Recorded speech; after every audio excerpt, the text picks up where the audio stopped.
உங்கள் இல்லத்தில் சரியான திருமண வயதில் ஆண் பெண் இருபாலரில் யாரோ ஒருவர் இருந்தும் அவர்களுக்கு திருமணம் நடைபெறாமலோ அல்லது ஜாதகத்தில் கோச்சார பலன், கோச்சார குரு பலன் அல்லது லக்னம் 7ஆம் பாவத்தின் அதிபதி திசையும் நடந்து கல்யாணம் தள்ளி போகிறது என்றால் அதற்கு உங்கள் வீட்டில் உள்ள தடைகளும் காரணமாக இருக்கும். அதை சரி செய்தாலே அடுத்த கட்ட நகர்வுக்காக அவர்களுக்கு திருமணம் ஏற்பட அனைத்து வாய்ப்புகளும் கைகூடி வரும். முதல் தரமாக ஆணிற்கு பார்த்தோம் என்றால் வடகிழக்கு பகுதி பாதித்திருந்தால் அப்படின்னா அந்த பகுதி வெட்டுப்பட்டோ அல்லது அடைபட்டோ, கிழக்கு வடக்கில் ஜன்னல்கள் இல்லாமலோ அல்லது ஜன்னல்கள் இருந்தும் திறக்காமல் இருந்தாலோ அந்த வீட்டில் குருவின் காரகத்துவம் கெட்டு போனதாக அர்த்தம்.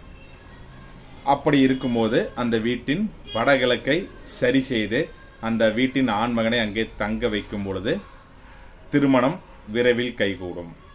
அதற்கு ஜனன ஜாதகத்தில் கோச்சாரமும் ஒத்து வர வேண்டும், தசாபுத்திகளும் இணையும் போது கண்டிப்பாக நடைபெறும்.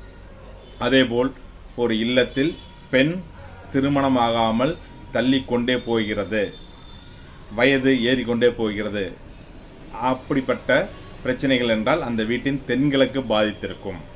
சரிங்களா? மேக்சிமம் தென்கிழக்கில் வீட்டிற்கு வெளியே மாடி படிக்கட்டை போட்டு டாய்லெட் போட்டுறாங்க. கேட்டால் வெளியே போயிட்டு வந்தால் உபயோகப்படுத்திருக்குன்னு ஆட்டோமேட்டிக்காக அந்த இடத்துல தென்கிழக்குங்கிறது சுக்கிரனோட பகுதி, நெருப்புக்குண்டான காரகத்துவம், பாத்ரூம் டாய்லெட்டுன்னு சொல்லக்கூடிய ராகுவையும் சனியும் உள்ளே கொண்டாந்து தாமதப்படுத்துகிற விஷயம் பண்ணிட்டு இருக்கிறோம். ஸோ அதை அகற்றணும். அந்த கல்யாணமாகாத பெண் வடமேற்கு பகுதியில் அந்த இல்லத்தில் தங்க வைக்கும் பொழுது விரைவில் திருமணம் கைகூடும். உங்கள் குலதெய்வ வழிபாடும் மிகவும் முக்கியம்.